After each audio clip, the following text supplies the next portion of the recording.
Samantala, naging siksik ang mga aktibidad ng Pangulong Ferdinand R. Marcos Jr. ngayong linggo. Kabilang dyan ang pagkilala sa naging serbisyo ni outgoing Chinese Ambassador to the Philippines, Wang Silian. Atin pong balikan. Nagsimula ang linggo ni Pangulong Ferdinand R. Marcos Jr. sa personal na pag-alam sa lagay ng panahon sa harap ng naging banta ng Bagyong Opong.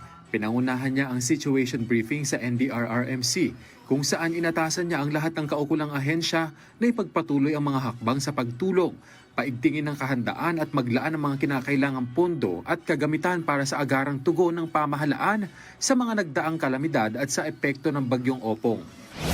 Kinilala naman ng Pangulo ang naging serbisyo ni outgoing Chinese Ambassador to the Philippines, Wang Silian, sa isang farewell call sa Malacanang. Binigyang diin ng kanilang pag-uusap sa pulong ang lalim ng ugnayan sa pagitan ng Pilipinas sa China na pinagtibay ng diplomasya at dialogo sa pamamahala ng bilateral issues at sa pagpapaigting ng makabuluhang ugnayan. Bagamat hindi umano gaanong umusad ang pagresolba sa mga isyu sa West Philippine Sea, binigyang diin ng punong ehekutibo na nananatiling maayos ang ugnayan at naiwasan ang mas malalang tensyon sa pagitan ng dalawang bansa. Sa isang pulong, iniutos ng presidente ang pagtatakda ng floor price sa bilihan ng palay upang hindi maabuso ang mga magsasaka ng mga tiwaling trader tuwing ani.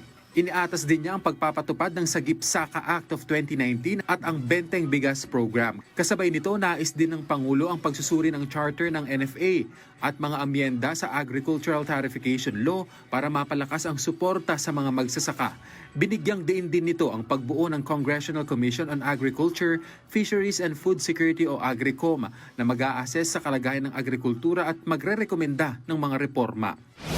Pinangunahan naman ng Pangulo ang isang aktibidad na kumikilala sa mga pamilyang benepisyaryo ng Pantawid Pamilyang Pilipino Program o 4Ps na nagawang mapaunlad ang kanilang pamumuhay. Dito binigyang diin ng Pangulo na patuloy na paiigtingin ng pamahalaan ng mga programa para sa mga Pilipino. Mga kababayan, kinalulugod ko ibahagi sa inyo ang halos 36 na bilyong piso na pondo galing sa DPWH na nakuha natin sa flood control project. Itong halagang ito ay ilalaan natin sa mga programa ng DSWD. Kasama na rito ang tinatawag na Assistance to Individuals in Crisis Situations o ang pagkakilala ng karamihan ay yung AICS at saka yung Sustainable Livelihood Program. Pag-aaralan na rin ang pag-amyenda sa 4Ps Act upang mas matugunan ng wasto ang sitwasyon ng mga benepisyaryo.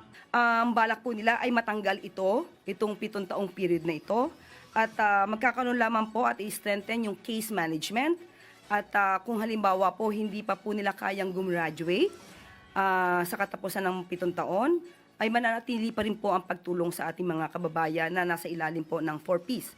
Kenneth Pasyente para sa Pambansang TV sa Bagong Pilipinas.